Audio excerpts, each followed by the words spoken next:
రోజుకు ఇన్ని జిల్లాల వంతున విడతల వారీగా చెల్లింపు 1వ తేదీన అందించాల్సినవి 12 నుంచి 20 తేదీ వరకు. ఇది మొన్నటి వరకు వేతనాల విషయంలో రాష్ట్రంలో ఉద్యోగులు పెన్షనర్లు ఎదుర్కొన్న అనుభవం.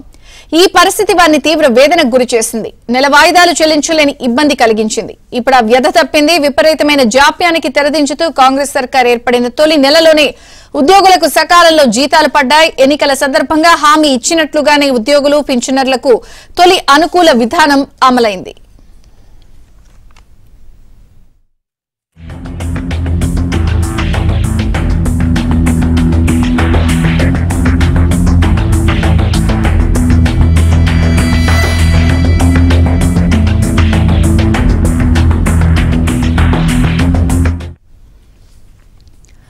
నిన్నటితో అన్ని జిల్లాల్లోని వారికి డిసెంబర్ నెల వేతనాలు పింఛన్ల పంపిణీ పూర్తయింది.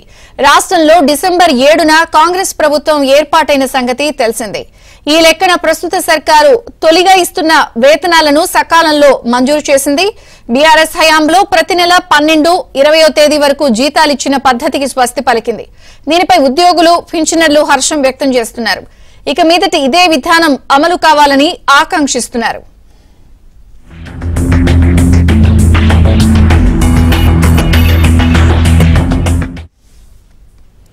2018లో బీఆర్ఎస్ ప్రభుత్వం రెండోసారి అధికారంలోకి వచ్చిన తర్వాత ఉద్యోగుల వేతనాలు పింఛన్లు ఆలస్యం కావడం మొదలైంది. అమలు కాని హామీలు, కొత్త పథకాలకు నిధులను మళ్లించడంతో జీతాలను 12, 20 తేదీల వరకు చెల్లిస్తూ వచ్చారు. దీన్ని ఉద్యోగ ఉపాధ్యాయ సంఘాలు నిరసించాయి. జీతాల ఆలస్యంతో నెల వాయిదాలు చెల్లించలేకపోతున్నామని, బ్యాంకుల దృష్టిలో డిఫాల్టర్లుగా మిగిలిపోతున్నామని ఉద్యోగులు ఆందోళన వ్యక్తం చేశారు.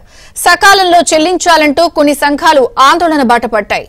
అప్పటి ప్రభుత్వ పెద్దలు ఉన్నతాధికారులకు వినతి పత్రాలను అందజేశాయి.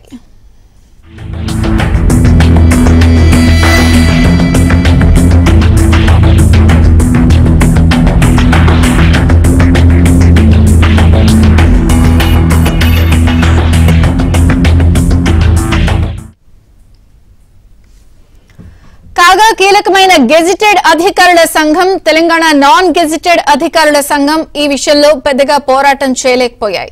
దాంతో బీఆర్ఎస్ ప్రభుత్వం ప్రతి నెల ఆలస్యంగా ఇస్తూ వచ్చింది. తమ పార్టీ అధికారంలోకి వస్తే ఉద్యోగులకు 1వ తేదీనే వేతనాలు చెల్లిస్తామంటూ కాంగ్రెస్ ప్రకటించింది.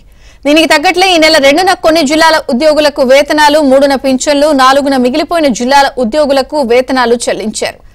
సాధారణంగా ఉద్యోగులకు ప్రతి నెల సగటున 3,250 కోట్లు, పింఛనర్లకు 1,100 కోట్ల వరకు చెల్లించాల్సి ఉంటుంది. ఇలా 4,300 నుంచి 4,500 కోట్లు ఖజానా నుంచి విడుదల చేయాలి. కాంగ్రెస్ ప్రభుత్వం ఈ మొత్తాన్ని సర్దుబాటు చేసింది.